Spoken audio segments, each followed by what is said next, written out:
You see, prayers and affirmations are not for the purpose of changing God or the living spirit or the life principle or influencing the divine.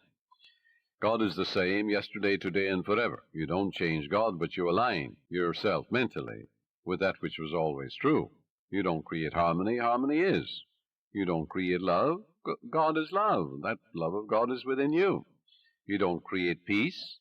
God is peace, and God indwells you. But you must claim that the peace of God floods your mind. You must claim that the harmony of God is in your home. Harmony is in your pocketbook, in your business, in all phases of your life. All of good is available to each of us. Our prayers and affirmations are for the purpose of bringing our own mind to the point where we can accept the gifts which were given to us from the foundation of time. For God is the giver and the gift. The oil was in the ground before you were born, before any man walked the earth. So was gold and silver, uranium and lead and copper and all the metals that we use today. They were all there. Didn't it take a little intelligence in the mind of man to find these things? Yes, so if you send 2 men to Utah, and one man is a geologist, or he may be also a mineralogist, and he finds nothing. Another man goes, in the first 5 minutes he finds a vein of uranium or silver, in the same territory, in the same land. Where was the wealth? The wealth was in the mind of the second man. He believed in a guiding principle. The other fellow found nothing. He was walking on it.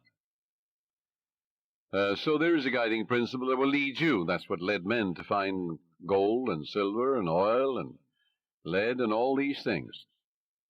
We don't need to work on conditions. We need only to work on ourselves. The only place we can cure our lack and limitation is in our own mind. Be ye transformed by the renewal of your mind.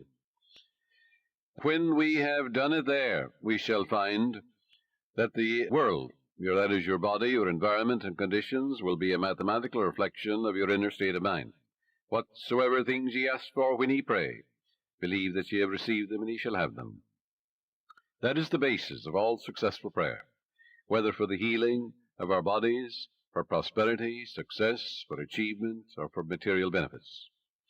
Once you convince your deeper mind that you have the thing you want, it will proceed immediately to bring it to pass. You might say to me, how can I convince my deeper mind, my subconscious, that I have riches or any other good thing, when my common sense tells me that bills are piling up, creditors are after me, the bank is calling up to pay for the mortgage and for the money I owe and so on? You can't. If you keep thinking about debts and obligations and how much you owe, you'll only magnify your misery. But here is a truth about the laws of your mind. Your deeper mind accepts as a fact whatever you repeat to it in convincing tones, often enough, just the same as you learn to walk. You had a thought pattern, an act, whether it is swimming or walking or playing tennis or golf, and you repeat it over and over again. You knew what you were doing and why you were doing it. You want to learn to walk, you want to learn to dance, you want to learn to swim. So finally your subconscious assimilated the pattern, didn't it? And then you swim automatically and you walk automatically. The same procedure in praying for wealth or anything else. Once your subconscious accepts the statement as a fact, it proceeds to do everything possible to bring riches to you. Now that's the whole purpose of affirmations, so that you convince yourself of the truth of that which you affirm. Then your deeper mind will bring these things to pass.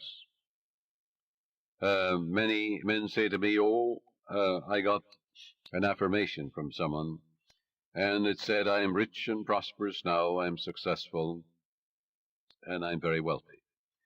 That affirmation, he said, succeeded in making me much more aware of my need, because, you see, he believed more in poverty and lack than he did in the riches all around him. So I explained to him, I said, you must turn away from that pattern and change your belief. Your subconscious accepts what you believe. I said, look around you and realize that God created you and the whole world. It's an invisible spirit within you. Everything is made inside and out of it. It started your heartbeat. It's the air you breathe, the water you drink. It's the fruit that you eat.